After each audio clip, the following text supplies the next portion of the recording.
ಒಂದು ಕಡೆ ಯುದ್ಧಕ್ಕೆ ರೆಡಿ ಆಗ್ತಿದ್ದು ನಾವು ಸಿದ್ಧವೆಂದ ಕಿಚ್ಚಾರಣವೀಳ್ಯ. ಹುಬ್ಬಳ್ಳಿಯ ಮಾರ್ಕ್ ಪ್ರೀ ರಿಲೀಸ್ ಈವೆಂಟ್ನಲ್ಲಿ ಪೈರಸಿ ಯುದ್ಧಕ್ಕೆ ಕಿಚ್ಚು. ದರ್ಶನ್ ಇದ್ದಾಗ ಮಾತನಾಡೋರು ಮಾಯವಾಗ್ತಾರೆ ಅಂತ ದಾಸನ ಪತ್ನಿ ತಿರುಗೇಟು. ಇಲಾಖೆಯ ಕೆಲಸದ ನೆಪದಲ್ಲಿ ಸಿಎಂ ಮೊದಲೇ ನಾಳೆ ಡಿಸಿಎಂ ಡಿಕೆ ಶಿವಕುಮಾರ್ ದೆಹಲಿ ಯಾತ್ರೆ. ಡಿಕೆ ಭೇಟಿಯಾದರೂ ಸಿದ್ದರಾಮಯ್ಯ ಪರ ಬ್ಯಾಟ್ ಬೀಸಿದ ರಾಜಣ್ಣ. ಒಬ್ಬನಿಂದ ಪಕ್ಷ ಬೆಳೆದಿಲ್ಲ, ಅಧಿಕಾರಕ್ಕೂ ಬಂದಿಲ್ಲವೆಂದು ಖರ್ಗೆ ಸಂದೇಶ.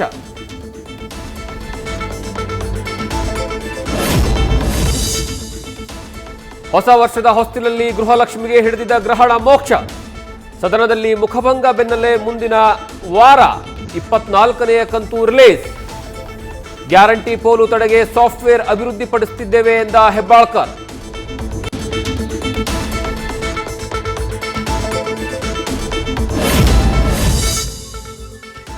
ಬಾಗಲಕೋಟೆಯಲ್ಲಿ ಬುದ್ಧಿಮಾಂದ್ಯ ಮಕ್ಕಳ ಮೇಲೆ ಹಲ್ಲೆ ಪ್ರಕರಣ ಸಂಬಂಧ 4ವರಿಗೆ ನ್ಯಾಯಾಂಗ ಬಂಧನ. ಶಾಲೆಗೆ ಸ್ವತಃ ನ್ಯಾಯಾಧೀಶರೇ ಭೇಟಿ ನೀಡಿ ಪರಿಶೀಲನೆ.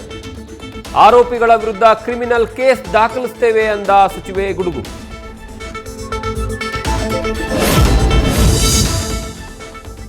ಆಸ್ಟ್ರೇಲಿಯಾದ ಬೋಂಡಿ ಬೀಚ್ ಬೆನ್ನಲ್ಲೇ ದಕ್ಷಿಣ ಆಫ್ರಿಕಾದಲ್ಲಿ ಹರಿದ ನೆತ್ತರು. ಜೋಹಾನ್ಸ್ಬರ್ಗ್ನ ಬೆಕ್ಕರ್ಸ್ಡಾಲ್ ಗೋಲ್ಡ್ ಮೈನಿಂಗ್ನಲ್ಲಿ ಬೇಕಾಬಿಟ್ಟಿ ಫೈರಿಂಗ್. ಸೈತಾನರ ಗುಂಡಿನ ದಾಳಿಯಿಂದ 9 ನಾಗರಿಕರು ದುರ್ಮರಣ. ನ್ಯೂಸ್ ಫಸ್ಟ್ ನಿರ್ಭೀತಿಯಿಂದ ನಿಮ್ಮ ಪರವಾಗಿ.